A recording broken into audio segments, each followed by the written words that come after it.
아멘. 하나님께 영광이 없소이다. 사랑하는 성도 여러분, 오늘도 잘 오셨습니다. 이번 한 주간도 폭우와 장마가 계속되는 가운데지만 하나님의 눈동자같이 지켜주셔서 여러분 모두 건강하게 믿음으로 승리하시기를 주님의 이름으로 축복합니다. 또 이번 한 주간은 이번에 폭우 때문에 산사태도 나고 인명피해가 많습니다.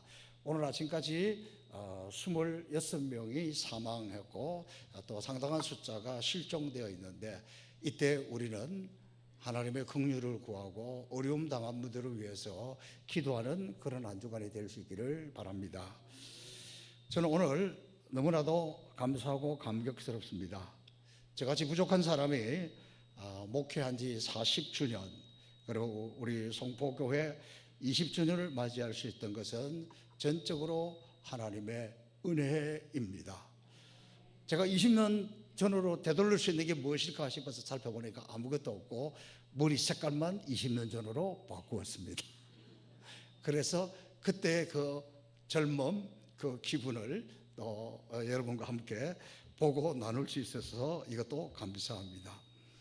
저는 제가 20년 전 7월 몇 날 며칠 잠을 이루지 못했습니다. 하나님은 하필이면 목회자 때문에 힘들어하고 싸우고 교인들이 떠나고 분노 속에 있는 송포교회로, 그것도 제가 아무것도 몰랐으면 힘들지 않았을 텐데, 제가 부임하기 2년 전에 22년 전에 제 평생에 가장 힘들고 불편한 설교를 바로 이곳에서 했습니다. 그것도 2주를 했는데, 그때 제가 서울에서 부목사 시절인데 이 송포교회가 분쟁 중에 있어서 노회에서 이 수습위원회를 만들고, 그리고 큰 교회 부목사님들이 돌아가면서 여기 와서 설교를 했습니다. 제가 그때 2주를 이 자리에 서서 노회 파송을 받아서 설교를 했습니다. 그때 당시에 담임 목사님께서 이 분쟁 중에 있어가지고 설교 정지를 당했습니다. 그래서 제가 설교를 하러 왔는데, 설교 정지를 당했으면 좀 기도원 같은 데 가서 기도하고 계셨으면 얼마나 좋았을까? 근데 이분의 판단은 내가 설교하는 것을 정지당했지 예배 인도하고 그것은 괜찮다. 그래서 이분이 예배 인도를 하고 제가 설교하는 동안에 이 저보다 선배, 또 지금 이 위기 가운데 이분은 여기 더 앉아서 지켜보고 있는 거예요. 가시방석도 그런 가시방석이 없고 얼마나 불편하고 황당하고 좀 어려운 그런 자리에서 제가 설교를 했습니다. 그렇기 때문에 그 분위기를 알고 있잖아요. 그리고 우리 교회가 여기서 그렇게 분쟁 중에 있는 목사님하고 저 전라도 어느 무슨 시골에 있는 목사님하고 임지를 서로 바꾸었습니다. 근데 그분은 와서 또 2년을 목회를 하시다가 또 무슨 사정에 있어서 또 쫓겨나가게 되었습니다. 그 와중에 제가 온 거예요. 그래서 잠을 못 잤습니다. 정확한지는 잘 모르겠습니다만 당시 원로 장로님이셨던 심원석 장로님이 저보고 이렇게 이야기하는 거예요. 서 목사님은 우리 교회 27번째 목사입니다. 27대 목사라는 거예요. 제가 잘 몰랐는데 세월이 지나면서 너무 놀라운 거예요. 다른 분들이 저에게 물어봐요. 그 역사가 어떻게 되냐 그런데 제가 27번째 합니다. 깜짝 놀라요. 한국 교회 역사에 27번째 목사가 있는지는 모르겠어요. 제일 역사가 오래되던 세문안 교회가 7대 목사가 우리보다 후배가 와서 하고 있는데 어떤 그런 교회입니다. 제가 그때 사실 오려고 한 것도 아니고 이력서를 낸 것도 아니고, 그런데 이미 교회에서 재직회도 하고 당회도 하고 다 결정을 했다는 거예요. 저는 이미 제 나름대로 진로가 결정이 되어 있는데, 그래서 참 여러모로 고심했습니다. 제가 송포교회로 간다니까 일산에 있는 은혜 목사님이 찾아와서 왜 당신 그 어려운 데를 가려고 하느냐, 도시락 싸들고 찾아와서 말린 분도 있습니다. 이곳에 와서 요 밑에 조그마한 구멍가게가 있었는데 제 집사람이 가게 들렀더니 그분이 이렇게 이야기합니다. 아이고, 멀쩡하게 생긴 분이 어떻게 성포교회로 왔어? 기도 많이 해야 될 겁니다, 그러더라고요. 우리 노회에서 제가 처음에 와서 너무 신나게 하고 있으니까 목사님들이 그래요. 한 2년만 견뎌보고 이야기해. 2년 지나고 나서 이야기해. 그랬습니다.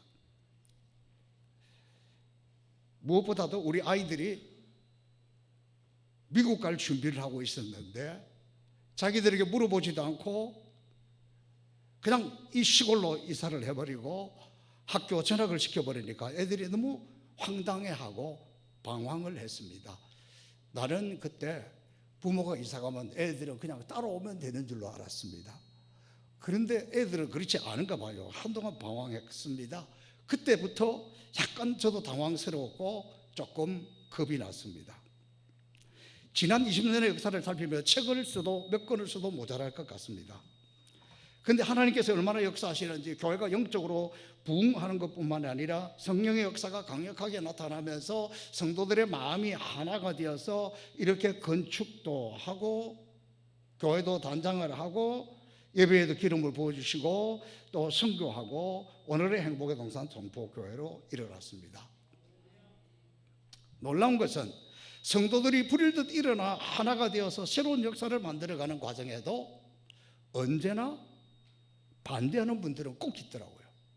나무 심는 것도 반대하고 건축하는 것도 반대하고 선교도 반대하고 제가 조금 잘 이해가 되지 않았습니다. 엊그저께가 아니라 7월 8일입니다. 7월 8일 신문 기사에 우리 한국 여성으로서 최초로 미국의 스탠포드 대학의 의대 그리고 공대의 종신 교수로 있는 46살의 이진영 교수가 소개되었고 그분에 대한 인터뷰가 있었습니다. 이분은 교수일 뿐만 아니라 실리콘밸리의 스타트업 창업자요, 뇌과학에 아주 뛰어난 석학입니다. 남들이 하기 어려운 일을 40대에 다 이루었습니다. 그러나 결코 쉬운 길은 아니었습니다. 이분이 인터뷰한 기사를 읽어보는데 첫 마디가 내가 가고자 하는 길에는 항상 반대가 끊이지 않았다. 그것을 뚫고 여기까지 왔다.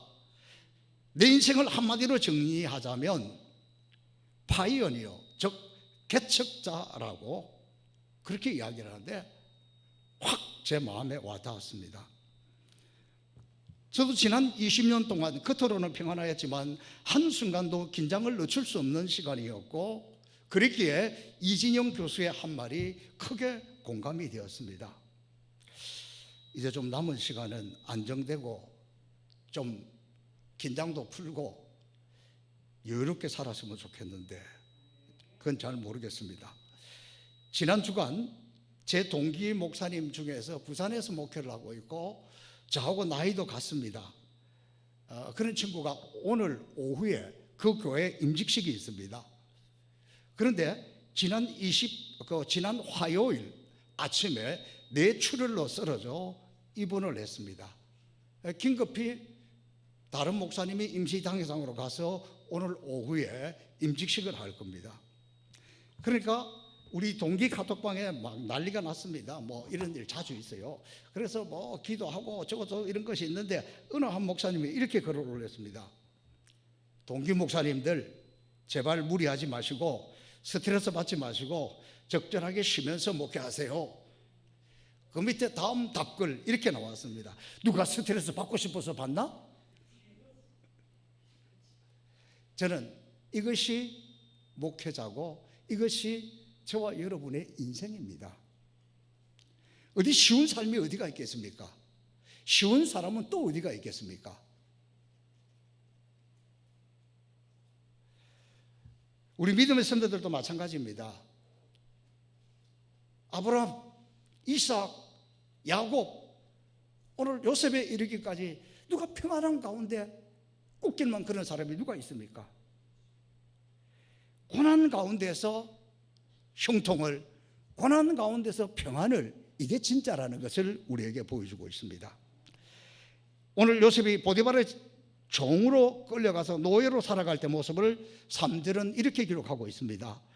그의 주인이 여호와께서 그와 함께 하심을 보며 여호와께서 그의 범사에 형통케 하심을 보았더라. 주인은 하나님을 모르는 사람입니다. 그런데 요셉을 보니까 함께 하는 것이 보였고, 요셉을 보니까 하나님이 형통하게 하는 것을 보한 겁니다. 이게 얼마나 귀한 일입니까? 그리고 이 사람이 하나님과 함께 하구나, 하나님이 이 사람을 형통하게 하는구나. 그럼 내가 이 사람하고 있어야지. 그리고 이 사람을 자기 집에 모셔서 총무로 삼았더니 그때부터 그 사람이, 그 집이 복을 받기 시작했다는 거예요. 사랑하는 행복과 성복의 성도 여러분, 하나님이 우리에게 주신 축복을, 하나님이 우리에게 주신 형통을 세상이 다 볼 수 있는, 다른 사람들이 다 느낄 수 있는 그런 형통, 그런 축복이 여러분 모두에게 임하시기를 주님의 이름으로 축복합니다. 저와 여러분 때문에 세상의 복을 받는 축복의 통로가 되기를 바랍니다. 놀랍게도 이 형통은, 이 축복은 좋은 환경에서 나온 게 아니에요. 오히려 요셉이 고난 가운데서, 요업은 질병 가운데서, 어려움 가운데서 이 형통을 누렸다는 거예요. 요셉의 형통 첫 번째 중요한 것은 그가 고난을 당했을 때에 고난의 터널을 겸손하게 잘 통과했다는 겁니다. 보디발 집에서 노예 생활을 했습니다. 노예 생활하면서도 최선을 다해서 인정을 받았기 때문에 그 가정에 책임지는, 모든 것을 책임지는 총무가 되었습니다. 너무너무 일을 잘합니다. 성실합니다. 정직합니다. 다 맡겼습니다. 제가 읽지 않고 지금 따로 읽으려고 남겨둔 부분 제가 읽어드릴게요. 6절, 주인이 그의 소유를 다 요셉의 손에 위탁하고 자기가 먹는 음식 외에는 간섭하지 아니하였더라. 요셉은 용모가 빼어나고 아름다웠더라. 용모가 빼어나고 아름다웠던 것도 고통이 될 때가 많습니다. 요셉이 그랬습니다. 주인 보디발의 아내가 용모가 빼어나고 아름다웠던 이 청년을 보면서 홀딱 반한 거예요. 그리고는 그를 유혹을 합니다. 요셉이 다른 것은 다 들어줄 수 있지만 당신은 내 주인의 아내입니다. 내가 어떻게 나에게 모든 것을 믿고 맡겨준 내 주인, 그분을 배신하고 그분에게 죄를 지을 수 있겠습니까? 그러면서 거절을 합니다. 그런데 보디발의 아내가 거절을 당하니까 한을 품기 시작했습니다. 너 두고 보자. 이를 뿌득뿌득 갈고 있었습니다. 그런데 어느 날 요셉이 그 집 안으로 용모가 있어서 들어갔는데 그날따라 보니까 그 집에 다른 사람이 아무도 없어. 아무도 없으니까 보디발의 아내가 더 강력하게 유혹을 합니다. 그러니까 요셉이 아닙니다. 아니올시다. 아니올시다. 이거는 아닙니다. 이거는 안 됩니다. 이렇게 저렇게 피하다가 어쩔 수 없이 그냥 바깥으로 도망쳐 나옵니다. 도망쳐 나오니까 그 보디발의 아내가 그냥 요셉의 겉옷을 확 잡아당겨서 겉옷을 빼앗았습니다. 그것을 가지고 자기 남편 보디발이 왔을 때 이렇게 이야기합니다. 이거 보시라고. 히브리 노예 요셉 저놈이 나를 덮치러 왔다. 그래서 내가 간신히 피했다. 하마터면 큰일을 당할 뻔했다. 자 보세요. 이것이 저 요셉 저놈의 옷이다. 요셉은 보디발 아내의 유혹을 거절하다 도리어 억울한 누명을 씁니다. 요셉 입장에서 보면 세상에 이렇게 억울한 일이 어디가 있겠어요? 고난이 올 때, 억울한 일을 당할 때 그때 사람의 진짜 모습이 나옵니다. 평상시에 잘 모르는데 그런 고난이 온다든지 억울함이 온다든지 그럴 때 그 인격이나 그 삶이 나타납니다. 성경의 위대한 인물들은 한결같이 고난 가운데 연단이 되고 승리한 사람들입니다. 요셉은 이 고난의 때를 어떻게 극복했을까?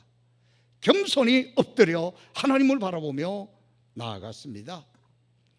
여러분, 이 고난의 때에 낮은 포복을 합니다. 제가 군대 가서 훈련을 받을 때 보니까 요즘도 그렇게 하는지는 모르겠어요. 이 훈련하는 중에 낮은 포복이 있어요. 이게 뭐냐 그러면 훈련병들이 옷을 다 입고 가면 큰 연병장에다가 아니면 또 숲을 이런 데다가 요만한 막대기를 쫙 이렇게 곳곳에 해놓고 그 위에다가 철조망을 쳐놔요. 그리고는 그 밑을 통과하게 합니다. 대개는 덩어리 엎드려 가지고 이렇게 통과하고 또 이렇게 기어서 이게 통과하고 뭐 이렇게 하는 거예요. 근데 저하고 같이 훈련 맡은 우리 그 동료 하나가 이게 끝난 줄 알고 마지막에 그냥 철모를 벗으면서 아이고 시원해 하고 헉 벗다가 여기가 확 나갔습니다. 겸손히 엎드리고 있을 때 엎드려야지. 그렇게 머리를 들다가 고통당하는 모습을 보았습니다. 고난의 터널을 통과할 때에는 사람을 보며 세상을 보는 것이 아니라 하나님 앞에 한없이 자신을 낮추어야 하는 시간입니다. 운동을 할 때도 마찬가지예요. 저도 축구도 좋아하고 족구도 좋아하고 탁구도 좋아하고 운동을 다 좋아하는데 어느 운동 하나 할 것 없이 다 낮추어야 됩니다.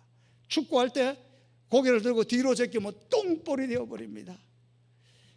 족구할 때 제일 제가 경험한 바 어려운 거는 자꾸 숙여야 되는 거예요. 숙이고 낮춰야서 공이 똑바로 올라가지 들면 안 돼요. 볼링할 때도 마찬가지고 모든 운동이 그렇더라고요. 하나님은 요셉에게 고난의 길을 흘러가게 할 때에 그때 요셉은 성질도 죽이고 억울함도 죽이고 하나님 앞에 조용히 낮은 포복을 했습니다. 자기를 낮추었습니다. 예수님의 생애도 고난의 터널을 통과하는 과정입니다. 하늘에서 땅으로 내려왔잖아요. 하나님이 인간의 모습으로 왔잖아요. 천한 말구유에서 태어났잖아요. 십자가의 제수로 낮아졌고 처참하게 죽어갔습니다. 어쩌면 처절한 실패한 인생같이 보입니다. 그러나 우리를 구원하기 위해서 그렇게 낮아질 수밖에 없었습니다. 그때 그는 우리 주님은 오로지 아버지 하나님만 의지했습니다. 히브리서 5장 8절에는 이렇게 기록하고 있습니다. 그가 아들이시라도 받으신 고난으로 순종을 배웠어. 고난의 때 배워야 할 것은 순종입니다. 왜냐하면 우리 예수님이 그랬기 때문입니다. 사랑하는 성도 여러분, 우리 인생의 시련, 고난, 이것은 하나님이 우리에게 주시는 선물과도 같은 것입니다. 고난 중에 낮은 포복, 낮아져서 십자가 단단히 붙들고 믿음으로 하나님을 의지하며 승리하는 저와 여러분 모두가 될 수 있기를 주님의 이름으로 축복합니다. 두 번째, 청년 요셉은 고난 중에 이웃을, 약한 사람들을 성실하게 섬겼습니다. 요셉의 별명 총무 인생입니다. 그럼 어디 가서라도 열심히 나서서 봉사하는 실제적인 일을 하는 사람이잖아요. 그래서 보디발의 집에서도 총무로서 감당했고 그뿐만 아니라 감옥에 갔을 때도 감방의 총무가 되었습니다. 처음부터 총무가 된 건 아니에요. 교도소 소장이 가만 지켜보니까 언제나 부지런하고 언제나 남을 살피고 돌아보고 이러니까 그에게 이 총무의 역할을 맡깁니다. 총무가 되었을 때 뭔가를 맡았을 때에 완장을 차고 자기가 무엇이나 된 듯이 나댄 것이 아니라 어떻게 하면 다른 사람을 편안하게 할까, 불편하지 않게 할 수 있을까, 그러면서 겸손히 섬겼다는 거예요. 요셉이 억울한 누명을 쓰고 감옥에 갇혔습니다. 내 코가 석자인데 누구 형편을 살핍니까? 그런데 자기도 억울했지만 자기도 힘들었지만 다른 사람들을 보살핍니다. 행여 이도 억울하게 왔을까? 저도 억울함은 없을까? 그러면서 한 사람 한 사람 살펴보았습니다. 그는 그들을 섬기면서 그들의 표정을 보았습니다. 40장 4절 5절에서 7절에 보면 요셉이 아침에 들어가 보니 그들에게 근심빛이 있는지라. 요셉이 그 주인의 집에 자기와 함께 갇힌 바로의 관원장에게 묻되 당신들이 오늘 어찌하여 근심빛이 있나이까? 같이 감옥에 있으면서 자기도 힘드는데 억울해서 분노하고 있어야 될 사람이 주변 사람을 살펴보는 거예요. 얼굴빛을 봅니다. 아이고, 당신 너무 힘들구나. 뭔 일이요? 이렇게 물어보고 있는 거잖아요. 그랬더니 자기들이 간밤에 꿈을 꾸었는데 도대체 해명이 안 된다는 거예요. 그래서 요셉이 그 꿈을 듣고 해몽을 잘 해줘서 술 맡은 관원장은 3일 만에 풀려납니다. 3일 만에 풀려날 때 뭐라고 이야기합니까? 당신 나갈 때 나가서 내가 억울하게 있다는 거 받지 않느냐, 그러니까 좀 잘 이야기해서 나도 나가게 해주세요. 오, 그래, 내가 그 일 해주지. 그러고 나갔는데 깜빡 잊고 지낸 것이 2년이 지났습니다. 2년이 지나고 나서 이번에는 바로가 꿈을 꿨는데 도대체 무슨 꿈인지 알 수가 없는 거예요. 신하들에게 다 물어봐도 뭐 어떻게 방법이 없어요. 그때 이 술 맡은 관원장이 생각이 나는 거예요. 아, 맞아, 요셉은 이거 풀 수 있을 거야. 그리고 바로에게 이야기하고 요셉을 바로에게로 데리고 옵니다. 꿈 이야기를 합니다.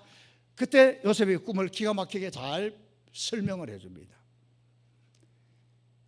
바로가 어떻게 얘기하는지 아세요? 내가 어떻게 당신 같은 하나님의 신에 감동된 사람을 볼 수 있겠느냐? 아니에요. 하나님이 나를 알게 하신 것 뿐이라고. 그래서 지금부터 7년 동안에 큰 풍년이 오고, 이 풍년이 끝나고 난 다음에 또 7년은 큰 흉년이 오는데 이걸 잘 관리하고 잘 대비해야 된다.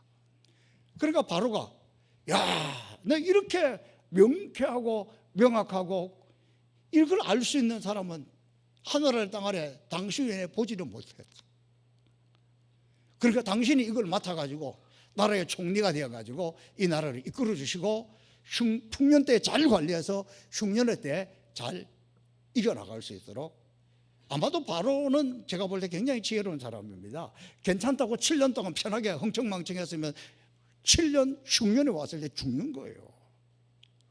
이거를 보통 사람이 못한다는 거예요. 그래서 요셉에게 맡겼습니다. 성도 여러분, 지금 여러분은 어떤 고난 가운데 있습니까? 고난 가운데에 내 고난만 풀려고 하지 말고 나보다 연약한 사람을 돌아보라는 뜻입니다.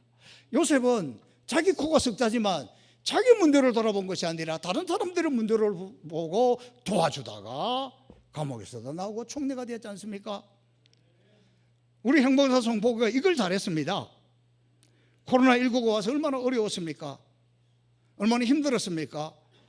그때 우리보다 더 어려운 아프리카 성도를, 아프리카 교회를 생각하면서 우리가 사랑의 실천을 했습니다.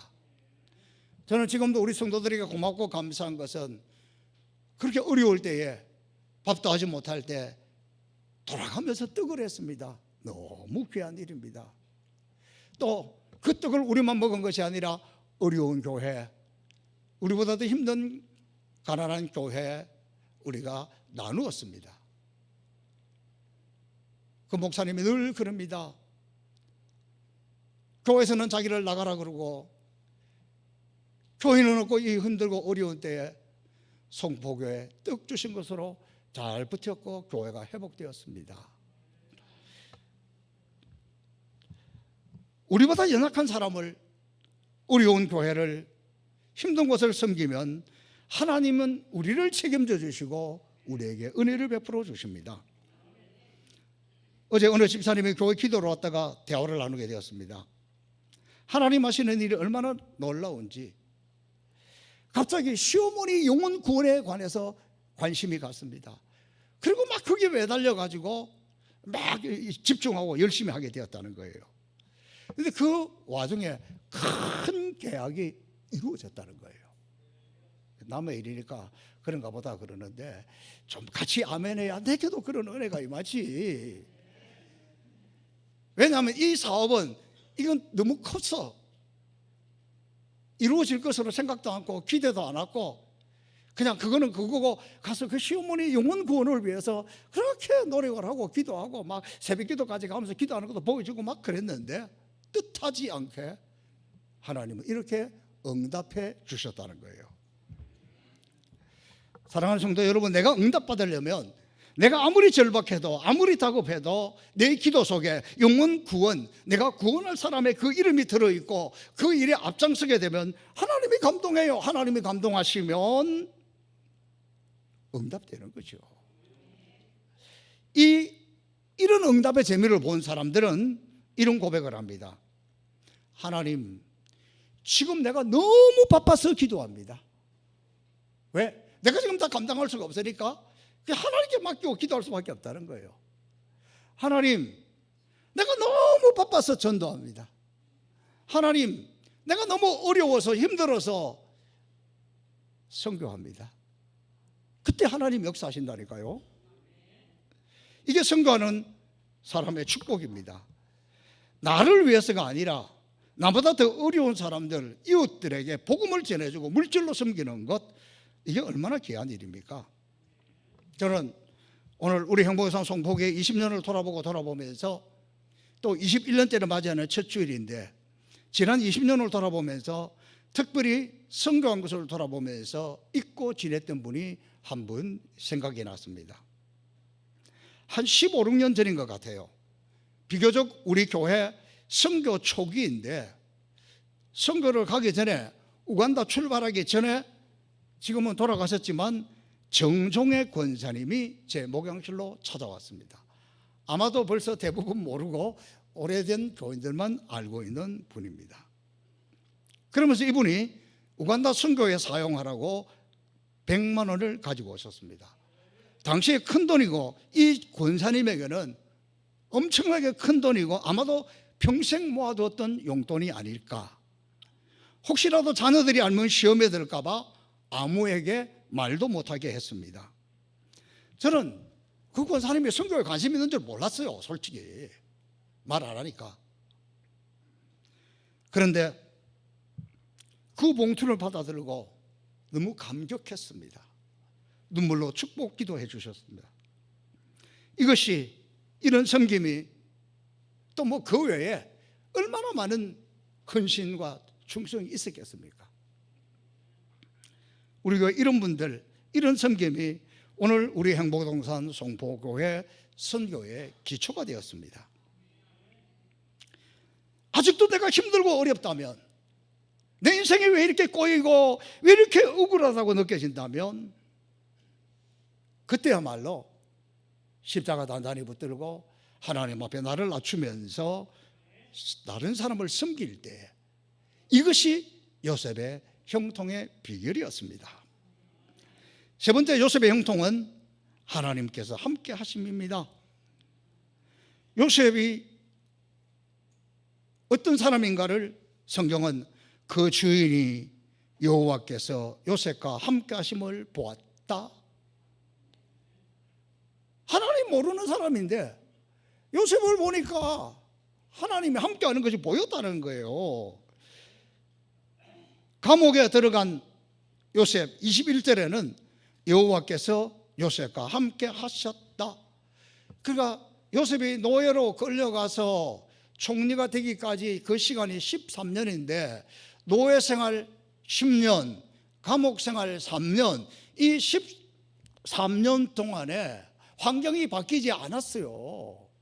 노예 생활이었고 감옥 생활이었는데, 그런데 그때 하나님이 함께하는 것이 보였다는 거예요. 요셉은 그것을 알았습니다. 성경 아가서 2장에 보면 슐람미 여인이 솔로몬을 향한 사랑의 고백을 할 때 이런 말을 합니다. 그가 나를 인도하여 잔치집으로 들어갔으니, 신랑이 나를 인도하는 곳이면 그것이 어느 곳이든 잔치집이다.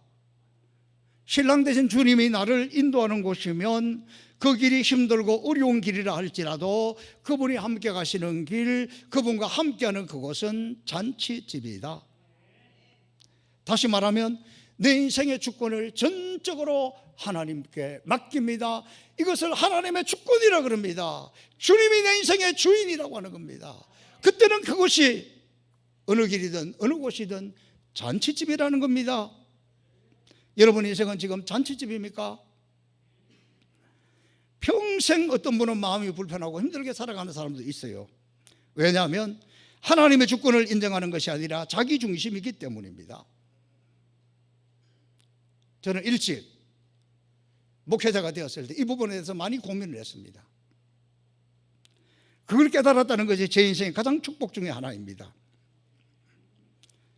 하나님의 역할, 제가 젊었을 때는 뭐든지 잘할 수 있고 제일 잘난 것 같아. 그때 깨달은 것이 하나님의 주권.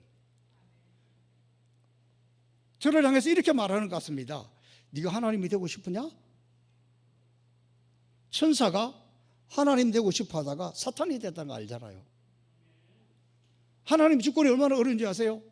하나님은 지금도 우리를 향해서 두루다니면서 축복해 줄 사람을 찾고 있는데 축복할 사람이 없어. 그거 찾는 것도 어려워요. 이해가 되십니까? 하나님 역할을 한다는 것이 얼마나 어려운 줄 아세요? 하나님 우리의 죄를 봤습니다. 이 죄를 이대로 둘 수가 없습니다. 이 죄의 문제를 해결하려고 합니다. 그러니까 이 죄의 문제를 해결하려고 하니까 어떻게 해요? 당신 아들 독생자를 보냈잖아요. 그 아들이 십자가에서 죽게 했잖아요. 그거 죽음으로 우리가 구원받은 거 아닙니까? 하나님이 우리 인생을 보시면서 질병 가운데 허덕이고 있는 우리를 고쳐주고 싶어요. 어떻게 고쳤습니까? 그 아들이 십자가 위에 채찍에 맞고 가시 면류관을 쓰고 피를 흘리고 손과 못에 못자국이 있게 그렇게 피를 흘림으로 그가 채찍에 맞음으로 우리는 나음을 입었다. 하나님의 역할을 한다는 것은 대신 십자가 지고 대신 죽고 대신 고통당하는 것이지 내가 판단하는 것이 아니라는 거예요. 앞서 말씀드린 대로 제가 이걸 일찍 깨달았다는 것이 제 인생의 가장 큰 은혜 중에 하나입니다. 그래서 저는 어떤 경우에도 이런 생각 저런 생각 사람이기 때문에 들지만 그래도 저는 사람을 판단하지 않으려고 합니다. 아무리 힘들어도 아무리 힘들게 하는 사람도 그래도 하나님의 뜻이 있을 거야. 내가 이해가 되지 않아도 저는 하나님의 주권을 믿습니다. 하나님께 맡겨야 내가 행복하게 살지 그러지 않고 어떻게 살겠습니까? 내 마음 나도 모르는데. 여러분 인생 스스로 만족하는 사람이 있습니까? 나는 괜찮은 사람인가요? 그런 사람이 있습니까? 그거 있다면 조금 부족한 분이에요. 왜냐하면 우리는 그런 사람이 없습니다. 모든 사람이 죄를 범하였음에 하나님의 영광에 이르지 못하더니 심지어 내가 죄가 없다 하면 하나님을 거짓말장애로 만드는 거라고 성경은 증언하고 있습니다. 그러므로 여러분 환경이 어떻든 간에 항상 기쁨이 있는 곳이 잔치집입니다. 하나님이 나와 함께 하시면 하나님과 함께 걸어가는 길이라면 내가 가고 싶지 않는 고통의 길이라도 하나님이 인도하시는 길이라면 그곳이 잔치입니다. 하나님의 주권을 인정하면 하나님의 되심을 인정하면 여러분의 인생이 그 고통에서 그 터널에서 벗어나 잔치집이 될 줄로 믿습니다. 저는 지난주 우리 시온찬양대 찬양 평소에도 제가 좋아하는 찬양이지만 너무 감동이 되었습니다. 주님 나와 동행을 하면서 나를 친구 삼으셨네. 우리 서로 받은 그 기쁨은 알 사람이 없도다. 주님과 내가 받은 그 사랑 알 사람 없습니다. 하나님과 나와 있는 이 감사, 이 은혜, 이 사랑 알 사람 없습니다. 성령과 교통하며 성령이 내게 주시는 그 은혜, 그 감사, 그 사랑 알 사람이 없습니다. 이것이 기쁨의 근원이었고 형통의 비결이었습니다. 매일매일 나는 약하지만, 나는 흠이 있고 부족하지만, 나는 죄인이지만 그럼에도 불구하고 하나님이 나와 함께하고 하나님의 주권을 믿고 그분의 손을 붙잡고 걸어가는 사람은 그것이 어려운 길이든 시련의 길이든 환난의 길이든 억울함에 분노가 치미는 상황이든 그것이 잔치집입니다. 이것이 하루하루 쌓여 나아가는 사람은 이렇게 고백합니다. 아침이 되는 것이 즐겁고 저녁이 되는 것이 즐겁다. 혹 여러분 인생에 아침이 되는 것이 괴롭고 저녁이 되는 것이 괴로운 인생이 있습니까? 내가 주인이라서 그렇습니다. 우리가 찬양하기는 내가 주인된 모든 것을 내려놓고, 하지만 내려오지 못할 때 끊임없이 우리는 고통 속에 살아갈 수밖에 없습니다. 여기도 하나님의 뜻이 있을 거야, 하나님이 하시는 거야. 그럴 때 오는 기쁨, 그 집이 잔치집입니다. 잔치집이 어떤 것인지는 잠시 후 예배 시간 내려가서 잔치하면서 누리기를 바랍니다. 그러므로 사랑하는 성도 여러분, 저와 여러분의 삶에 어떤 것이든, 때로는 억울할 때도, 때로는 고통 속에 있을 때도, 때로는 길이 보이지 않을 때도, 그래도 세상에 그 다 놓쳐도, 다 잃어버려도 하나님을 잃어버리면 안 됩니다. 주님의 손을 놓치면 안 됩니다. 기도의 줄을 놓치면 안 됩니다. 그분과 함께 길을 걸어갈 때 내 안에 있는 이 모든 것들은 사라지고 잔치집이 되고 아침이 되는 것이 즐겁고 저녁이 되는 것이 즐거운 복된 인생들이 되기를 주님의 이름으로 축복합니다. 살아계신 아버지 하나님, 감사합니다. 참 우리의 어리석음을, 연약함을 고백합니다. 그러나 다시 한번 말씀 앞으로 돌아가기를 원합니다. 주님이 내 안에 있으므로, 주님이 함께 있으므로 때로는 억울해도, 때로는 힘들어도, 때로는 이해가 되지 않아도, 가시밭길에도 잔치집이 되기를 원합니다.